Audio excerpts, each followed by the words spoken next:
1993 में बम धमाके वाले दिन बाबा साहेब ठाकरे के बयान ने मुंबई अंडरवर्ल्ड को एक नया नाम दिया, एक ऐसा नाम जो मुंबई की मिट्टी से निकला और संसद की दहलीज तक पहुंचा। मुंबई का सुपारी किंग, जिसने दाऊद के लिए उसके सभी दुश्मनों को मार दिया, लेकिन बाद में वो खुद ही दाऊद का सबसे बड़ा दुश्मन बन गया।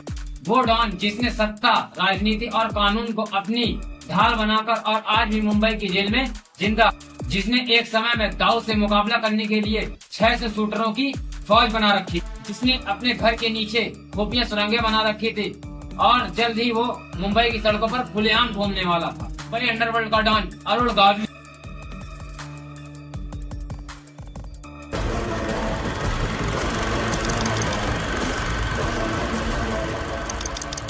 70 और 80 का दौर मुंबई अंडरवर्ल्ड के लिए एक संक्रमण काल था। मुंबई के असली डॉन अपनी सीटें छोड़ रहे थे और दाऊद जैसे नए खिलाड़ी उभर रहे थे।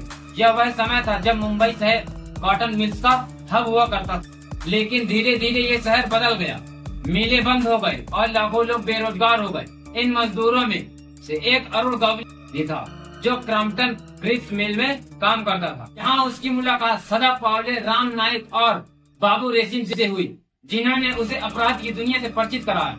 लेकिन गवली को जल्द ही समझ आ गया कि इस धंधे में मसल पावर कितना जरूरी है। उस समय मुंबई में हो रहे पलायन के कारण महाराष्ट्रियन लोगों को नौकरियां नहीं मिल रही थी, जिससे लोग काफी नाराज थे। गवली ने महाराष्ट्रियन असंतोष और बेरोजगारी से उत्पन्न भेदभाव की भावना का फायदा उठा। बाबू रेशिम, राम नाइक और अरुण गवली की गैंग ने मिलकर अपनी गैंग का नाम BRA गैंग रखा। नए नाम और नए गैंग की मदद से गवली ने रियल एस्टेट के कारोबार में खुद को अमीर और ताकतवर बना लिया। लेकिन कहते हैं कि अपराध की दुनिया एक ऐसा दलदल है जिसमें कोई एक बार जो घुस जाता है वह कीचड़ में फंस जाता है।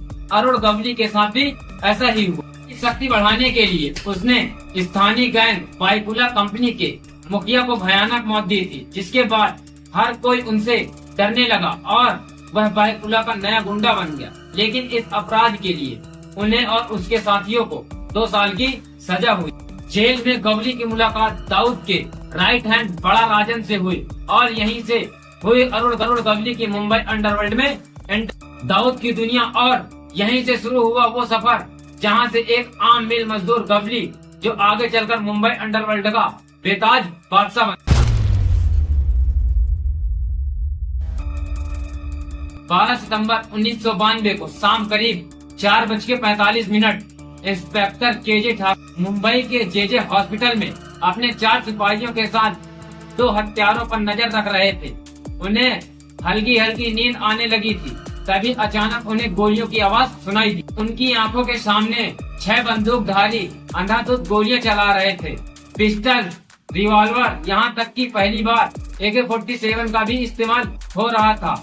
उसी रात JJ हॉस्पिटल में करीब 500 गोलियां चली, जिसमें पुलिस अधिकारियों और आम लोगों की मौत। यह पहली बार था जब मुंबई में इस तरह का हमला देखा गया और ये सब इसलिए हुआ क्योंकि दाऊद अरुण गवली से बदला लेना चाहता था। दरअसल जेल में बड़ा राजन से मुलाकात के बाद गवली जल्दी दाऊद की गैंग का अहम हिस्सा बन गया। इसी के दशक की शुरुआत में गवली ने दाऊद के लिए कई भाड़े के हत्याएं भी की, उसके सभी दुश्मनों को सफाया भी कर दिया।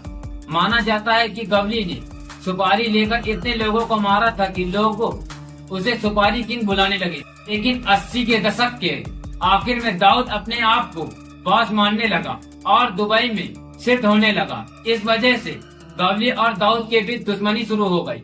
दोनों अलग हो गए और भयानक गैंगवार शुरू हो गए। एक के बाद एक दाऊद ने गवली पर इतने बेरहमी से हमले किए कि गवली का गैंग लगभग खत्म हो गया। BRA गैंग से लगभग बाबू रेसिम और राम नायक दोनों की मृत्यु हो गई।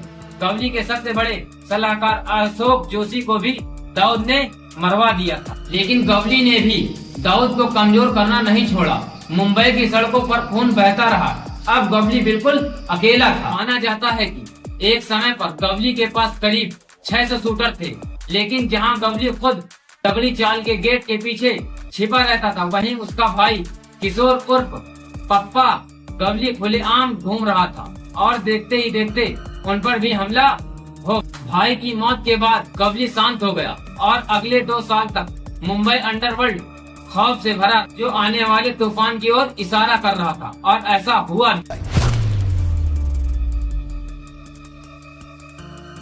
अब दगड़ी चाल पर अरुण गवली का राज शुरू हुआ। हर दिन उनके घर के बाहर एक बैठक होती थी जिसमें लोग अपनी समस्याएं उनसे साझा करते थे और वह एक राजा की तरह निर्णय लेता। इसी बीच गवली को जुबैदा मुजावर नाम की लड़की से प्यार हो गया। जुबैदा गवली ने आदेशों के संवाहक बन गई, जिसने उसे नई ऊंचाइयों पर पहुंचाया। उसने गवली की छवि बरकरार रखने के लिए उससे शादी भी कर ली और उसने अपना धर्म बदलकर अपना नाम आशा गवली रख लिया, जो गवली की सबसे बड़ा सलाहकार बन। गवली ने दगड़ी चाल और अपने गैंग के लड़कों को नौकरी देना शुरू कर दिया। उन्होंने चाल में गणपति और दुर्गा पूजा जैसे त्योहारों का आयोजन किया और दगड़ी चाल के लोगों के लिए अरुण गवली रॉबिन हुड शख्सियत बन। प्यार से लोग डैडी कहा करते थे।